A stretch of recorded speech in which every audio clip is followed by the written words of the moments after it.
Everyone, मेरा नाम है Kartik Singh Rajput and welcome to my channel civil preparation 24/7। Previous lecture में हम लोगों ने डेवलपमेंट ऑफ इंडियन काउंसिल का पार्ट 1 को देखा था, समझा था, जिसमें हम लोगों ने चार्टर एक्ट 1773 से लेके चार्टर एक्ट 1858 तक के सारे प्रोविजंस और जो मोस्ट इंपॉर्टेंट प्रोविजंस थे उनको हमने डिस्कस किया था। आज के इस लेक्चर में हम लोग इसी डेवलपमेंट ऑफ इंडियन कॉन्स्टिट्यूशन को कंटिन्यू करेंगे कि आगे देखेंगे कि किस तरीके से हम लोग जो ब्रिटेन टाइम से जो या ब्रिटिश इंडिया के टाइम से जो फीचर्स जो एक्ट्स और ये गवर्नमेंट ऑफ इंडिया एक्ट, चाहे चार्टर एक्ट, चाहे जो है इंडियन काउंसिल एक्ट जो ब्रिटेन गवर्नमेंट इंडिया के लिए लाती रही, इसके क्या क्या फीचर्स हम लोगों ने अपने इंडियन कॉन्स्टिट्यूशन में दाखिल किए हैं या उसको अडॉप्ट किया है। ठीक है, तो आइए शुरू करते हैं आज का लेक्चर।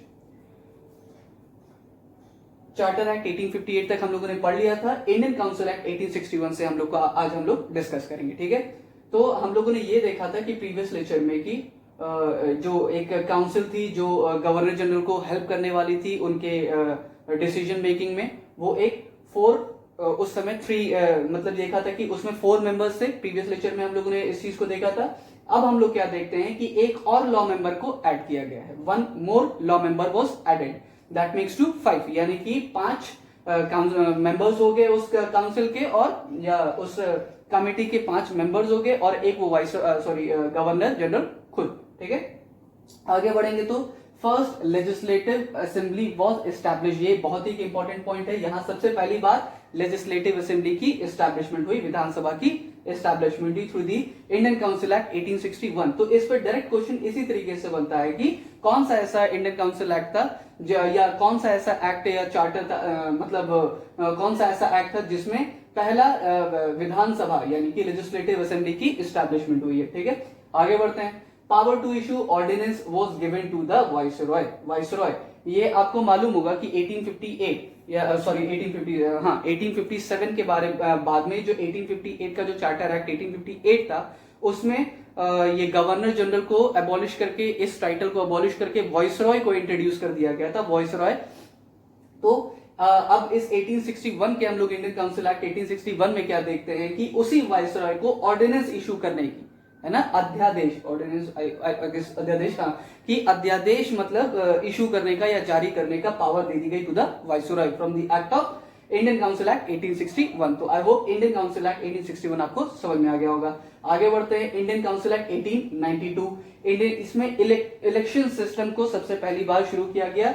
इनडायरेक्ट इलेक्शंस यहाँ पे किए जाते थे, हेल्ड कराए जाते थे, और ये लेजिस्लेटिव असेंबली में जो इलेक्शंस में जो चुन के आए गए हैं वो लोग, इनको क्या होता था कि जो है इनको जो इंडियन मेंबर्स चुन के आए रहते थे इनटू द लेजिस्लेटिव असेंबली, उनको वोटिंग का अधिकार तो नहीं रहता था, बट उनको एक तरीके से कि कहा जाए कि जो एनुअल बजट पे एक तरीके से बहस करना या क्वेश्चन करना, वो अधिकार इनको दिया गया था। ठीक है, आगे बढ़ते हैं। इंडियन काउंसिल एक्ट 1909, इसको मॉर्ले मिंटो रिफॉर्म्स भी कहा जाता है।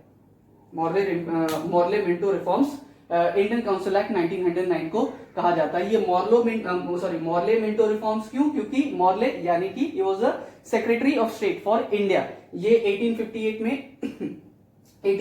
में एक पोस्ट हम लोगों ने पढ़ा था प्रीवियस लेक्चर में कि 1858 में जो कोर्ट ऑफ डायरेक्टर्स है उस कमिटी को पूरी एबॉलिश करके एक सेक्रेटरी फॉर स्टेट या सेक्रेटरी फॉर इंडिया को एक पोस्ट को इंट्रोड्यूस किया गया था, जिसको एक इंडियन काउंसिल जिसमें 15 मेंबर्स थे वो असिस्ट किया करते थे। तो वही ये है हमारे मॉर्ले, यानी कि ये इंडियन काउंसिल एक्ट 1909 यानी कि मॉर्ले मिंटो रिफॉर्म्स। मॉर्ले हो गए सेक्रेटरी फॉर स्टेट यानी कि इंडिया के लिए, और ये मिंटो है उस समय के वाइसरॉय। तो ये जो मॉर्ले मिंटो रिफॉर्म्स है, इस मॉर्ले से आप लोग सेक्रेटरी फॉर स्टेट समझिए, और मिंटो यानी कि वाइसरॉय ऑफ दैट टाइम। ठीक है, तो इसमें जो सबसे इंपॉर्टेंट इंडियन काउंसिल एक्ट 1909 और मॉर्ले मिंटो रिफॉर्म्स की अगर बात की जाए तो सबसे इंपॉर्टेंट फीचर ये था कि सेपरेट इलेक्टोरेट्स, जहां पे सीट्स को रिजर्व कर दिया गया फॉर मुस्लिम कम्युनिटी। ये एक तरीके से जो ब्रिटिशर्स की जो नीति रहती थी कि फूट डालो और राज करो, ये इसका एक बहुत ही शानदार एग्जांपल देखने को मिलता है, जिसमें मुस्लिम कम्युनिटी और इंडियन कम्युनिटी एक तरीके से कम्युनलाइज किस तरीके से ब्रेक डाउन करना है, उसके लिए सेपरेट इलेक्टोरेट्स यानी कि जो है अलग चुनाव के, मतलब वो वो तय कर दिए गए कि जिसमें एक मुस्लिम ही वो इलेक्टोरेट मतलब वो पार्ट लेगा, ठीक है। यानी कि मुस्लिम कम्युनिटी को अलग सी सीट्स रिजर्व कर दी गई, separate electorates under the Indian council act 1909, ठीक है। आगे हम लोग बढ़ते हैं तो ये देखेंगे कि गवर्नमेंट ऑफ इंडिया एक्ट 1919, जिसको मॉन्टेगू किल्मसफोर्ड रिफॉर्म्स भी कहा जाता है, ये मॉन्टेगू किल्मसफोर्ड में यही समझिएगा कि मॉन्टेगू है सेक्रेटरी फॉर इंडिया या सेक्रेटरी ऑफ स्टेट जो कि इंडिया के लिए, और किल्मसफोर्ड यहाँ के इस समय के वाइसरॉय, ठीक है। तो गवर्नमेंट ऑफ इंडिया एक्ट 1919 ये one of the most important acts रहे हैं for Indian and as well as the Britishers. इसमें क्या क्या चीजें डिस्कस की गई हैं इसको आप लोग बहुत ही मतलब सही से समझिएगा, क्योंकि ये इसमें एग्जाम पॉइंट ऑफ व्यू से government of India act 1919 as well as government of India act 1935 ये most important examination point of view से इससे सबसे ज्यादा क्वेश्चंस आता है। तो आइए डिस्कस करते हैं government of India act 1919 by cameral legislature.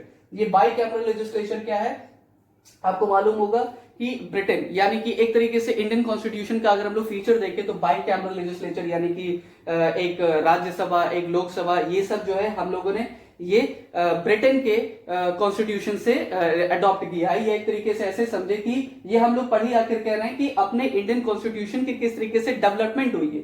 ये डेवलपमेंट एक तरीके से जो ब्रिटेन टाइम से जो हम लोग चीजें अडॉप्ट करते चले आ रहे हैं या ब्रिटेन के इन एक्ट्स और चार्टर से सीखते चले आ रहे हैं, उसी की एक झलक हमें आगे 1947 ये यानी कि जो इंडियन कॉन्स्टिट्यूशन हमारा प्रिपेयर हुआ बाय द कॉन्स्टिट्यूएंट असेंबली उसमें ये देखने को मिलता है। इसीलिए डेवलपमेंट ऑफ इंडियन कॉन्स्टिट्यूशन इसको कहा जा रहा है। तो बाय कैमरल लेजिस्लेचर ये अडॉप्ट किया गया था बाय द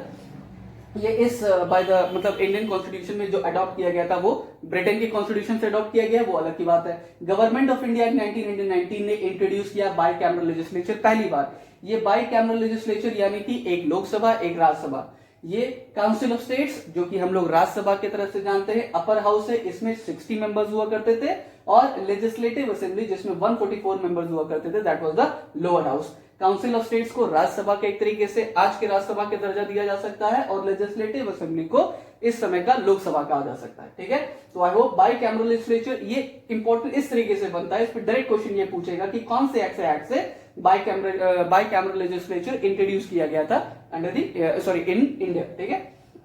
अब आगे बढ़ते हैं। Dual form of government at the state level, ये या एक तरीके से dual form of government at the state level कहिए या dyarchy at the provincial level कहिए, दोनों एक ही बात है। बट इसको बाय कैमरल लेजिस्लेचर और dual form of government at the state level से कंफ्यूज होने की जरूरत नहीं।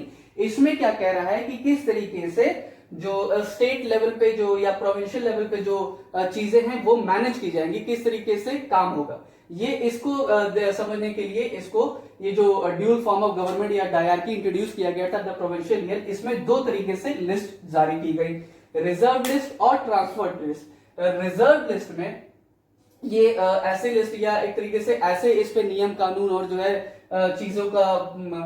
चीजें बनाई जाती थी जिनका डायरेक्ट कंट्रोल वाइसरॉय के हाथ में था, और ये transferred list agriculture health etcetera इस पे ये ऐसे लिस्ट थी जिसमें जो है जो इंडियन ये लेजिस्लेचर के जो लोग थे वो उस पे कानून बनाया करते थे। जो कम इंपॉर्टेंस की थी वो ट्रांसफर्ड लिस्ट में डाल दी गई, और जो ज्यादा इंपॉर्टेंट लगता था वो रिजर्व लिस्ट में। एग्जाम्पल के तौर पे हम लोग देखें डिफेंस से रिलेटेड कोई भी अगर कुछ चीज या लॉ बनाना है या कोई डिसीजन लेना है तो वो रिजर्व लिस्ट में था, बजट से रिलेटेड तो रिजर्व लिस्ट में, और जो कुछ मतलब जो ब्रिटिशर्स को थोड़े से कम इंपॉर्टेंस के लगते थे जैसे कि एग्रीकल्चर हेल्थ एजुकेशन, ये सब ट्रांसफर्ड लिस्ट में डाल दिया गया। आगे बढ़ते हैं तो establishment of public service commission, public service commission की एस्टैब्लिशमेंट की गई under government of India act 1919। Direct question इस पे बन सकते हैं, और ये एक इंपॉर्टेंट क्वेश्चन आपके लिए बनता है। इससे पहले हम लोग इसको डिस्कस कर लेते हैं कि डायरेक्ट इलेक्शंस वर स्टार्टेड, जहां की जबकि हमने ये देखा कि इंडियन काउंसिल एक्ट 1892 में इनडायरेक्ट इलेक्शन को बढ़ावा दिया जा रहा था। यहां पे हम लोग देखते हैं गवर्नमेंट ऑफ इंडिया एक्ट 1919 में हम लोग देखते हैं कि डायरेक्ट इलेक्शंस को यहां पे बढ़ावा दिए जाने लगा है कि डायरेक्ट इलेक्शन सब कराने लगे गए। आगे हम लोग बढ़े थे, communal representation was extended to Sikh, Anglo Indians, यहाँ पे मैंने 2 पॉइंट्स नहीं लिखे, इंडो क्रिश्चियंस एंड यूरोपियंस, इनको भी कम्युनल रिप्रेजेंटेशन कहने का मतलब देश का और ज्यादा विभाजन हो रहा है और ज्यादा कम्युनिटी वाइज जो है मतभेद चालू किए जा रहे हैं, ताकि जो है अलग अलग लोगों को अलग अलग तरीके से वो रिप्रेजेंटेशन देके या एक तरीके से रिजर्व सीट्स देके किस तरीके से भारत में वही फूट डालो और राज करो की जो इनकी नीति रही ब्रिटिशर्स की, उसका ये भी एक बहुत ही गजब का एग्जांपल है। जिस तरीके से हम लोगों ने ये देखा था कि 1919 के इंडियन काउंसिल एक्ट से जहां पे केवल मुस्लिम कम्युनिटी को रिजर्व सीट दी गई थी, वहां पे हम लोग देखते हैं गवर्नमेंट ऑफ इंडिया एक्ट 1919 में कम्युनल रिप्रेजेंटेशन एक्सटेंड किया गया है। किसको? सिख को, यानी कि एक्सटेंड करना मतलब और बढ़ावा देना। सिख को दिया गया, एंग्लो इंडियंस को दिया गया, इंडो क्रिश्चियंस को दिया गया और यूरोपियंस को दिया गया। तो I hope 1919 government of India act 1919 आपको ये समझ में आया होगा। आगे बढ़ते हैं।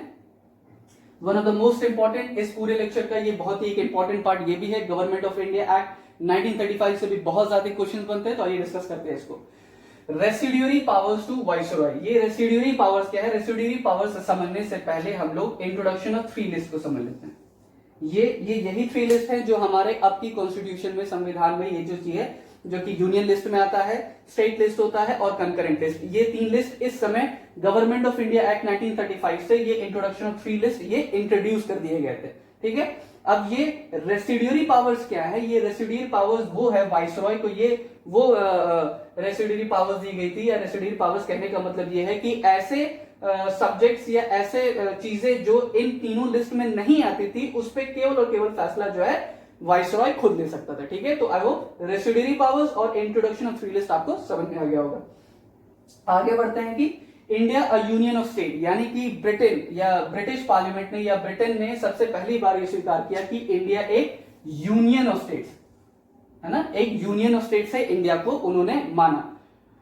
आगे एक यहां पे एक ये इंपॉर्टेंट पॉइंट है, all India federation to be established. इस ऑल इंडिया फेडरेशन ये बहुत ही इंपॉर्टेंट पॉइंट बनता है गवर्नमेंट ऑफ इंडिया 1935 में, जो कि ऑल इंडिया फेडरेशन की कभी स्टैब्लिशमेंट हो नहीं पाई, वो अलग सी बात है, बट क्वेश्चन या एग्जाम पॉइंट ऑफ व्यू से ये आपसे डायरेक्ट क्वेश्चन बन सकता है कि ऑल इंडिया फेडरेशन की स्टैब्लिशमेंट कब कराई गई थी, तो that was government of India act 1935।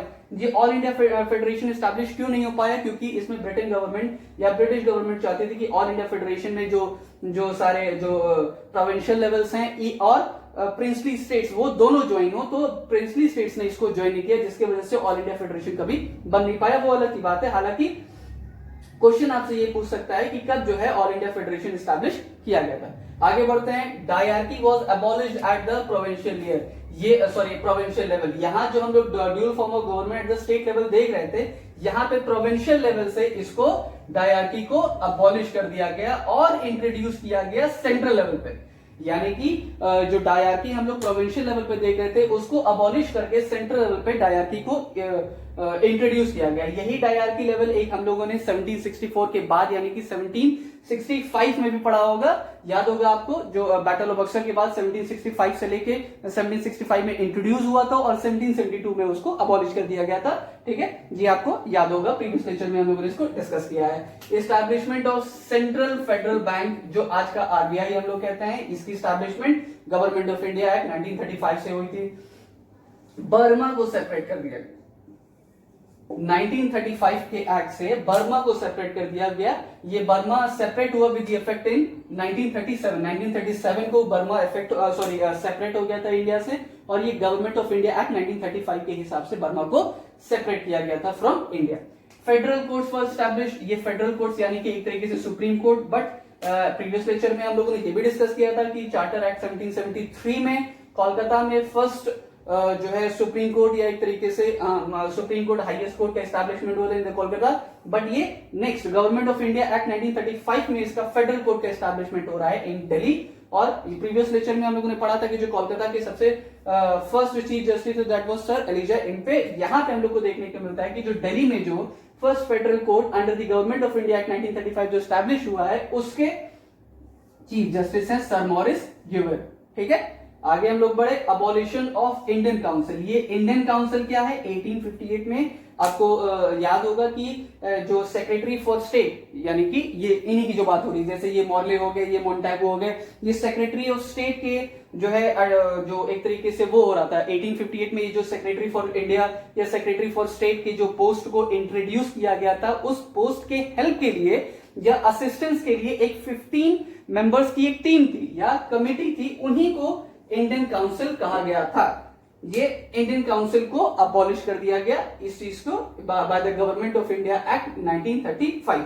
तो आगे बढ़े हम लोग। ये गवर्नमेंट ऑफ इंडिया 1935 बहुत इंपॉर्टेंट है। इसके बारे में कुछ प्रोमिनेंट लोगों ने कुछ बातें कही हैं। चार्टर ऑफ स्लेवरी, ये एक स्लेवरी का चार्टर है ना। ये कहा जवाहरलाल नेहरू ने। और thoroughly रॉटन, fundamentally bad and totally unacceptable कहा मोहम्मद अली जिन्ना ने। थॉरोली रॉटन कह रहे हैं कि एकदम सड़ा हुआ है, फंडामेंटली खराब है और ये बिल्कुल भी एक्सेप्टेबल नहीं है, ये कहा मोहम्मद अली जिन्ना ने। ठीक है, तो इसके बारे में एक जवाहरलाल नेहरू की एक और मतलब वो लाइन थी। इन्होंने कहा था कि ये जो एक ऐसी मतलब वो गाड़ी है जिसमें ब्रेक तो बहुत अच्छे हैं, बाकी इंजन ही नहीं। तो इस चीज को भी आप याद रख सकते हैं, मैंने लिखा नहीं है। जवाहरलाल नेहरू की ये भी उन्होंने कहा था कि ये एक ऐसी गाड़ी है जिसमें ब्रेक्स तो बहुत ही अच्छे हैं, बाकी इंजन ही नहीं। ठीक है, तो इस चीज को भी आप ध्यान रख सकते हैं। ये यहाँ पे मैंने governor of Bengal, governor general of Bengal, ये एक रेफरेंस दिया है मैंने नेक्स्ट लेक्चर के लिए, तो उसको थोड़ा सा हम लोग यहाँ पे समझ लेते हैं। गवर्नर ऑफ बंगाल यानी कि जो पोस्ट हुआ करते थे वो उस पोस्ट का नाम चेंज होता था, बस लोग मतलब वही रह जाते थे। यानी कि कहने का मतलब 1757, जब एक तरीके से ऐसे समझिए 1757 यानी कि बैटल ऑफ प्लासी की बात हो रही है, 23 जून 1757, यानी कि गवर्नर ऑफ बंगाल, यानी कि एक तरीके से ऐसे समझे कि जब बैटल ऑफ प्लासी खत्म हुई तो एक तरीके से जो एरिया था वो ब्रिटिश के कंट्रोल में चला गया और उस कॉन्फिस्केशन को बनाए रखने के लिए एक एक गवर्नर या एक तरीके से गवर्नर ऑफ बंगाल की पोस्ट को इंट्रोड्यूस किया गया। तो वही हम लोग देखते हैं कि किस तरीके से ये पोस्ट चेंज होते गया है। तो आइए देखते हैं। गवर्नर ऑफ बंगाल 1757 से लेके 1773 तक उनको गवर्नर ऑफ बंगाल कहा जाता था। फिर उस पोस्ट को चेंज किया गया, गवर्नर जनरल ऑफ बंगाल कहने लगे गए 1774 से लेके 1833 तक। आगे फिर इसको चेंज करते हैं, गवर्नर जनरल ऑफ इंडिया कहा गया 1833 से लेके 1858 तक। और 1858 से लेके 1947 तक वाइसरॉय ऑफ इंडिया, या वाइसरॉय का मतलब होता है कि रिप्रेजेंटेटिव ऑफ क्राउन या राजा का प्रतिनिधि, क्योंकि ये 1857 के बाद ये जो 1858 का हम लोगों ने पढ़ा था कि किस तरीके से जो कंपनी का शासन था उसको खत्म कर दिया गया था और सारे पावर्स ब्रिटिश क्राउन ने ले लिए। तो इस तरीके से वाइसरॉय इंट्रोड्यूस किया गया जो कि राजा का प्रतिनिधि था। तो वाइसरॉय ऑफ इंडिया जिसने यहाँ पे उसका राजा 1858 से लेकर 1947 तक। आगे हम लोग बढ़ते governor general of independent India. Independent India क्यों? क्योंकि 1947 के बाद इंडिया आजाद हो चुका है। 1947 से लेकर 1948 तक governor general of independent India, और उसके बाद से 1948 के बाद हम लोग देखते हैं कि Indian governor general of independent India. ये मैं रेफरेंस आपको इसलिए दे रहा हूं क्योंकि आगे आने वाले लेक्चर्स में हम लोग गवर्नर्स और गवर्नर जनरल्स के बारे में डिस्कस करेंगे और उनको समझेंगे। तो अगर मेरा ये lecture development of Indian constitution part 1 और पार्ट 2 अगर आपको कंपाइल्ड वे में समझ में आया है, अच्छा लगा है, तो मेरे वीडियो को लाइक कीजिए, चैनल को सब्सक्राइब कीजिए और अपने ज्यादा से ज्यादा इंफॉर्मेटिव दोस्तों में इसको शेयर कीजिए। टेक केयर, पढ़ते रहिए।